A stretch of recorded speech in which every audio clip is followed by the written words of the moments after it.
Welcome to another episode of At Home with Cathy, and thank you for joining me in this third season as we work with our Renew project, a fundraising project for Chrysalis and House Women and Children's Shelter. Each piece this season has been donated to the cause. My role is to paint them, make them look new, renew, and then we're going to auction them all off in May and raise funds for the building project. This piece is a sweet little chair, but as you can see, it's definitely come to the end of its good times in terms of fabric. The funniest thing about this is if you did try and sit on it, you'd have a sinking feeling. Couldn't help that. The fabric wears out. Fabric does wear out, just it ages. The back comes up. I call this a nursery chair. Not really sure where it would have been used, but these are no garbage. It's low. It has low legs. This is all at the end of its days. If I can rip it that easily, it's done. You can see there are burlap straps here. And actually I should have safety glasses on when I do this because the little nails will pop out. I am able to pull these out with my hand. That's how dry this is. So the first stage of doing something with this little piece is to pull off all the fabric. There are two ways to look at the nails. I can try and pry them out. If they come out easily, great. If not, I just hammer them in. So I'm going to finish stripping this all off, and then we're going to look at what we might do to renew it.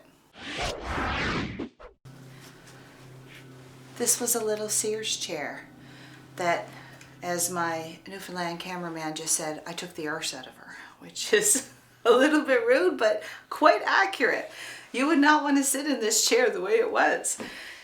What I'm going to do to fix it, now I have it all taken apart, is actually cut a piece of wood to fit here, because I don't think that either I can put a piece of wood on the top or I can put a piece of wood on the bottom, because I'll put a new cushion on here and it will be a fairly substantial cushion, because you can see the way it's constructed, the leg comes up and is here. I can't necessarily get rid of that because that's part of the integrity of the chair. It has a little wedge here so that this leg can't fall off. Same thing in the back. So I'll either put a piece of wood in the bottom and cut a little square of foam to fit in here to give it a little extra cushion. Either way, this part won't be showing just because of the way it's constructed. I can't sand them smooth. It's never going to be a comfortable way to sit. So I'm going to cover this. That's the long way of saying we're not going to paint the seat. We're going to focus on painting the arms, the back, and the legs of this. And my wonderful neighbor donated this gorgeous, gorgeous piece of linen to the cause. So that was the inspiration for what we're going to do to refinish this chair. It has beautiful greens in it. There's actually an upside to this. You can see from I think he's a pheasant maybe. We're going to use a green, and I think I'm going to use old ochre. The linen color in here, it looks to me like it's woven in two different ways, or a darker color going one way perhaps and a lighter color going the other, but there's definitely a taupier tone and a lighter tone. Old ochre is kind of that sort of color. It's in the middle of beige and off-white. So I thought it matched quite nicely. And then I thought we would end on the top with an olive. The olive is darker. It's going to bring out the darkest of the greens. And because Versailles looked lovely with it too, but we'd already done the card table from the first part of our series, our season. And I thought, no, I'm in a green mood, but let's do a different one. And I love the olive. So let's get started. And whenever you're painting a chair, honestly, the easiest way to paint it is to start upside down. You just can see everything so much better. You're not bending over at awkward angles. Got my paint ready to go. And we're going to put a coat of old ochre on here.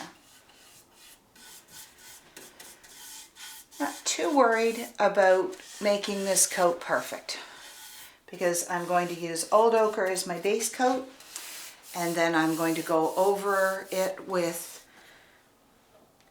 olive, and the olive is going to give me the depth of color.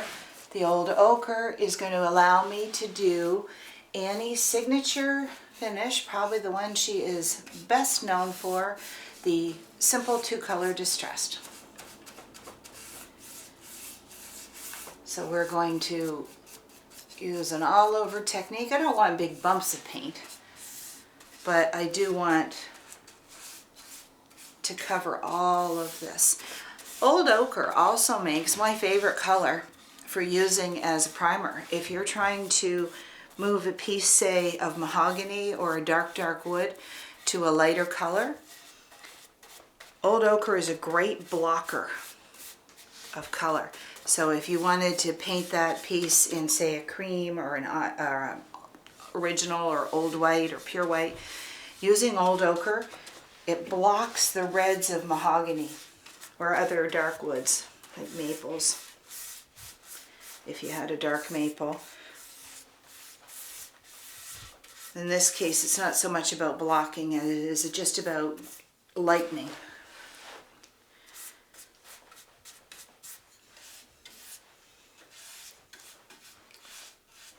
All right, so I'm going to work on the bottom of this chair, then we'll flip it over and we'll do the arms and the back. Our old ochre has dried. We have a nice base coat here of old ochre. The top coat for this is going to be olive. So again, using my round brush to disguise all the bumps and imperfections. And yes, normally I would start from the bottom, but I'm just going to start with this because I'll flip it over. I will finish the olive on it. I'll let it dry really well.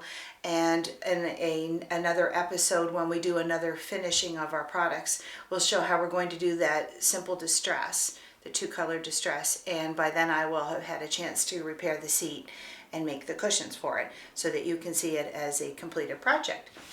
But olive just goes right on the same way we did the old ochre. The thing about putting the second coat on, the top coat of your two-color distress, if it's not completely even and you see a little bit of the old ochre or whatever color you might be, two-color combination you might be using, that's okay. That's part of the finish. This is an old chair. We're not trying to make it new. We're trying to make it renewed so that it's comfortable and it doesn't have a seat that falls through, so that the arms are comfortable, so that the legs aren't wonky, all of those things. We're painting it new to make it feel soft and silky when you put the wax on it. This had finish that had grooves in it. Now the paint has leveled that out. The idea is to renew it to a point where we use it again, where we like the color, where we like the comfort level of it. So if you have a little bit of paint coming through, that's fine. That's part of the character. We're going to make it look a little bit worn, a little bit loved. So we're just going to go over the whole thing again using the round brush, using the beautiful olive, and then when we come back for a finishing show, we'll do the two-color distress. So thank you for joining me today. I look forward to seeing you with the next episode. There are 3 ways you can participate in our Renew project. 1, donate a piece for me to paint. Send me a picture though, I can't paint everything. And we're still looking for 4 or 5 pieces that we need to paint, and we will paint and donate them to the auction or to Chrysalis House. 2, you paint along with me. Come in and get some paint. We'll consult on colors. We'll give you a discount on your purchase. You paint along with me and donate your piece to the auction in May, and we'll make sure those funds go directly to Chrysalis House. Or 3, what if you don't want to paint or donate? You could donate cash. Project Renew is a building fundraiser for Chrysalis House. You can contact them directly to make arrangements on how to donate. Welcome to the project.